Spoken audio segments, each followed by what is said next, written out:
Today we will discuss about impulse.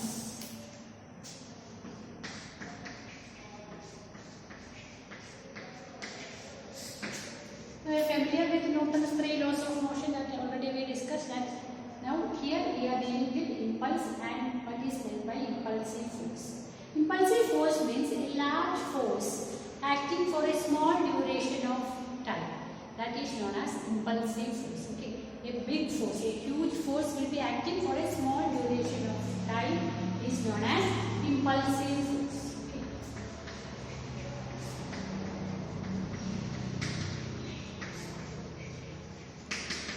Large force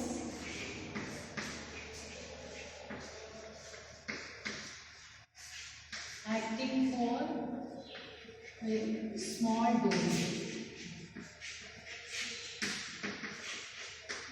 Okay, large force will be acting for a small duration, and what will be the effect of that force? Which will be, but because of that large force, there will be a change in movement. Okay, and that is known as impulsive force, and impulse is defined as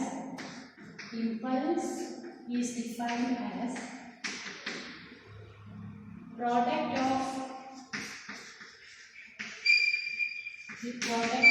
force and time, or we can write impulse is equal to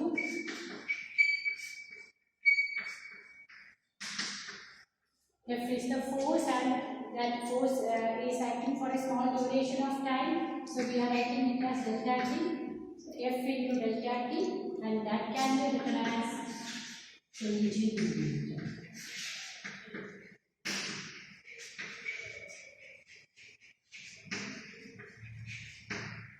Product of force and time duration, or we can write it is equal to change in momentum. How we are getting this expression?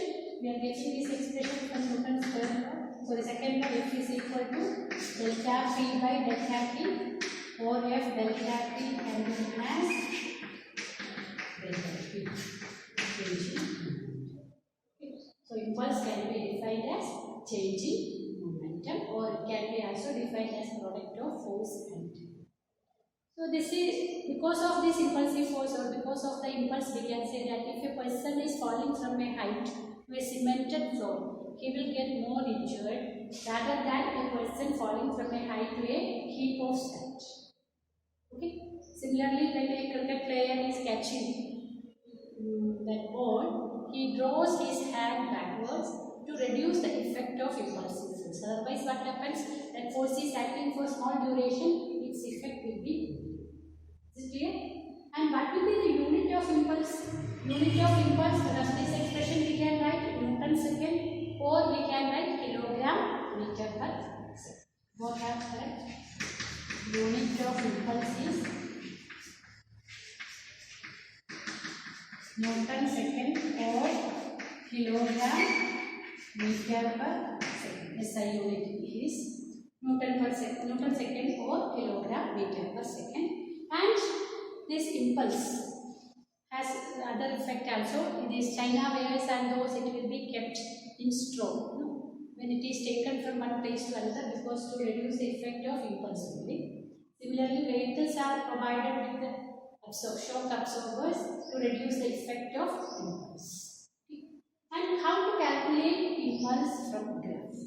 So for a constant force, if the force is constant, for constant force, the graph force versus time graph will be, as time changes, force remains same. So the graph will be a straight line parallel to time axis. So to find the impulse, we have to find the area. So the area will be equal to the impulse. Here area of this part, we can area is equal to impulse. And if it is a variable force, what happens? For variable force,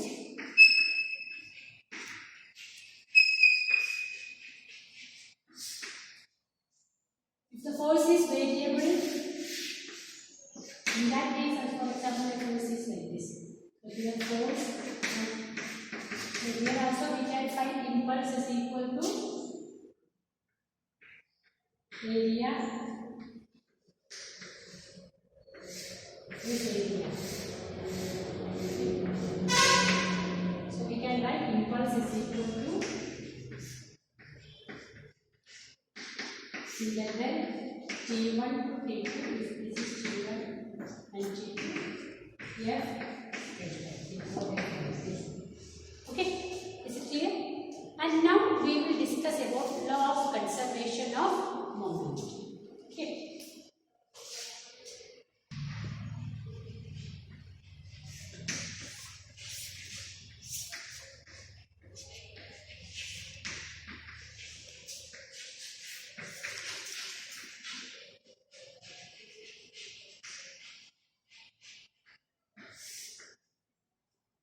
Law of conservation of momentum.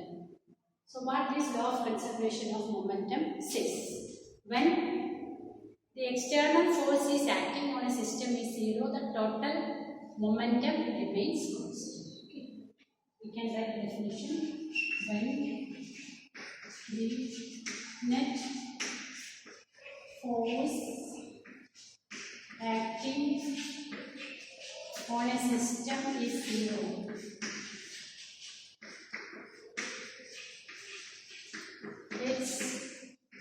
on a system is zero,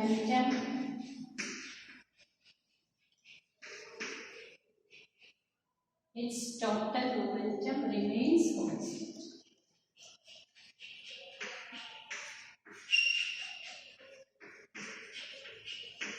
When the net force acting on the system is zero, its total momentum remains constant. That is known as law of conservation of momentum, and we can obtain this law of conservation of momentum either from second law or from third law. So first of all, we will discuss how we can obtain it from second. So from Newton's second law.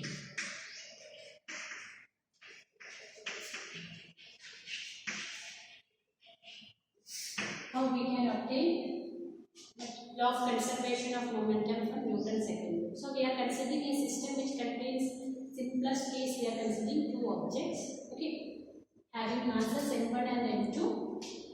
System m1 and m2 are the masses, v1 and v2 velocity vectors,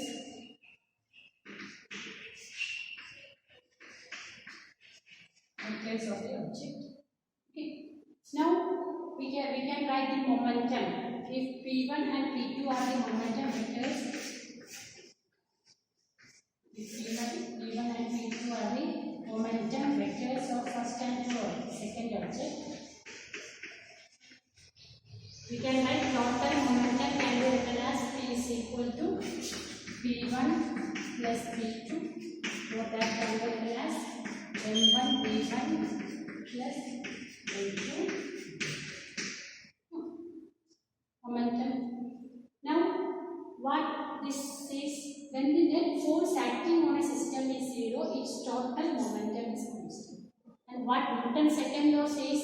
Newton's second law says F net force is equal to rate of change of momentum. Net force is equal to rate of change of momentum. So we can write by Newton's second law.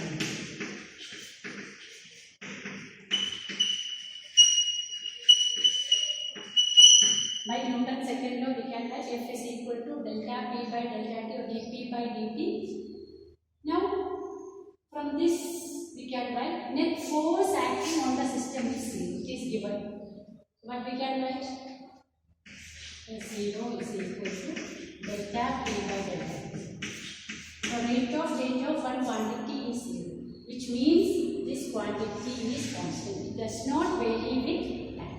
So we can write P is equal to constant. And what is P?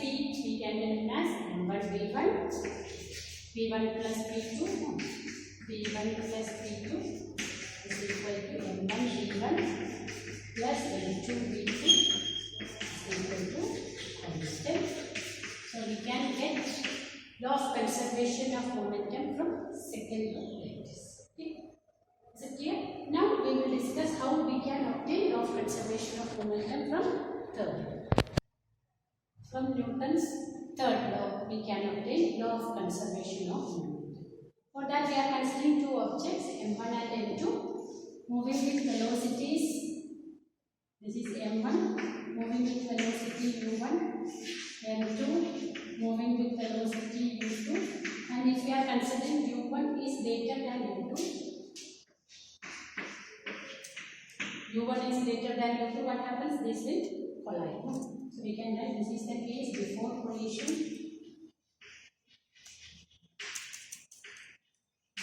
During collision, we can write m1 and m2.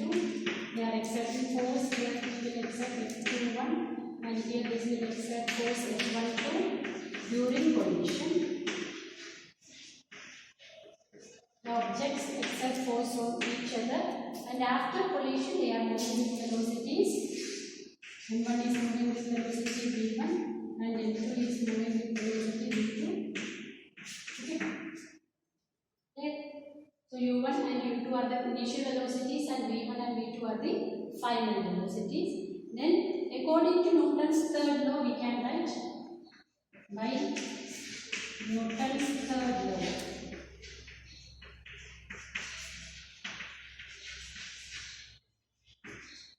F12 is equal to minus F2.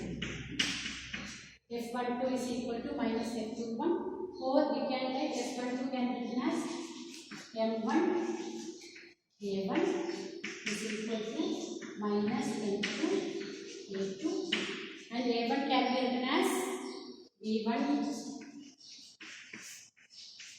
minus U1 by T, and here we can write it as M2 into V2 minus U2 by T. For the same duration the force is acting, T will get cancelled. We can write M1 V1 minus M1 U1 is equal to minus M2 V2 plus M2 U2, or we can write M2 V2, we can take to this side. We can write M1 V1 plus M2 V2 is equal to M1 U1 plus M2 V2. What is this? This is the total momentum after collision, and this is the total momentum before collision. We can write total momentum after collision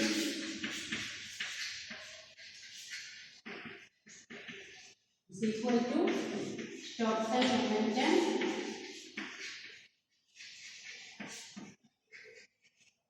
before collision, or we can write the total momentum. If net force is acting 0, we can write total momentum remains constant. So here net force is acting on system 0. From that only we are writing F is equal to 0. Actually we are writing from F is equal to 0. From that we are writing F12 is equal to minus F21, or we can say if the net force is acting on the system is 0, its total momentum remains constant. Okay. Now we will discuss the applications of law of conservation of momentum.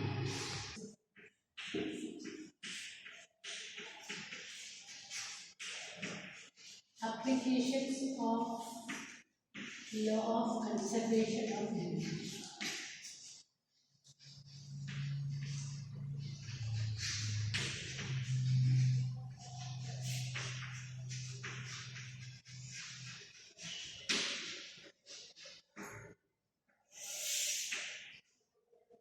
Applications of law of conservation of momentum. So the first application is that in the case of recoil of gun. This is familiar to you. Recoil of gun. What is meant by recoil of gun? The bouncing back of gun. When the bullet is fired from the gun will move backward direction, and that is known as recoil of gun. Why it is moving? backward direction according to Newton's third law of motion, or we can say that according to law of conservation of movement. Okay.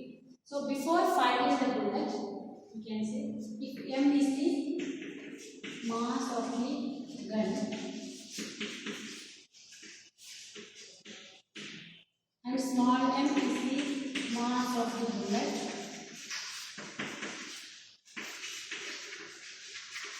capital V is the velocity of the gun,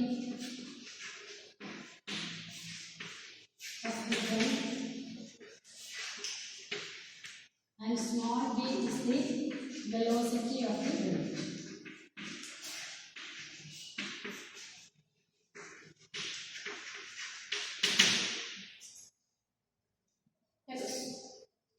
So we can write before firing according to law of conservation of momentum. We can write total momentum before and after should be equal. So we can write before firing the bullet, the total momentum is equal to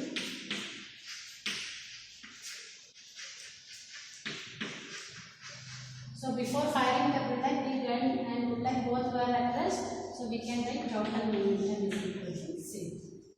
Now after firing,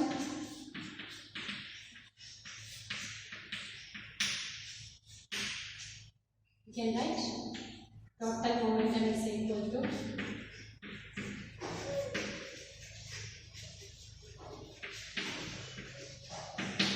mass of the gun into velocity of the gun plus mass of the bullet into velocity of the bullet.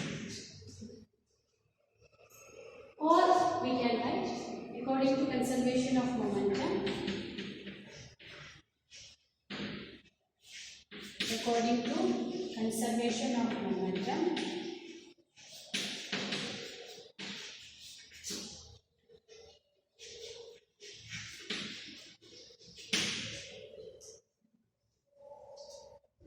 we can write mv plus m into v is equal to 0, or we can write v is equal to mv is equal to minus m into v, or v is equal to minus m into v divided by a. And this negative sign indicates that the gun is moved in a direction opposite to the direction of bullet. That's why it is known as recoil. Okay.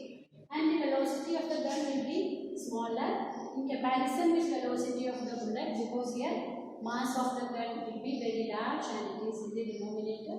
So we can say that velocity of the gun will be smaller. Even though it is smaller, it may cause injury to the person. That's why normally those who are in shooting, they use their gun on the shoulder for firing the bullet. Okay. Now we'll discuss the next application.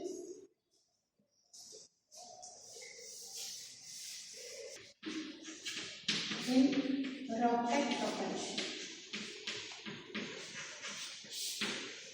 Here also we are applying law of conservation of momentum, because the exhausted gas is coming out, or that burned fuel, it is coming out through the nozzle of the nozzle, so that will exert a force in downward direction, and this will exert equal and opposite force in upward direction, because of which the rocket moves. Okay. And I told you this rocket, in the case of rocket propulsion, is the best example for variable mass problem. Here mass does not remain constant, so we cannot write F is equal to ma. We have to write F is equal to dp by dt itself. The best example for a variable mass problem. Similarly, another example is that in the case of if a person is on the boat and if he jumps to the shore, we can see that this boat will move backward direction, because of law of conservation of movement. To apply because of this effect of conservation of movement, we can say that it moves backward direction, or we can say that it also moves third law of motion. Okay. And in the case of this, what we discussed, impulse, no? In the case of impulse, the best example is that in cricket itself, when a person hit the ball is coming in one direction, the person is standing here and hit the ball, you can see that the direction of the ball is completely changes. So the large force is acting for a small duration to cause a is known as impulse. Okay, is it clear?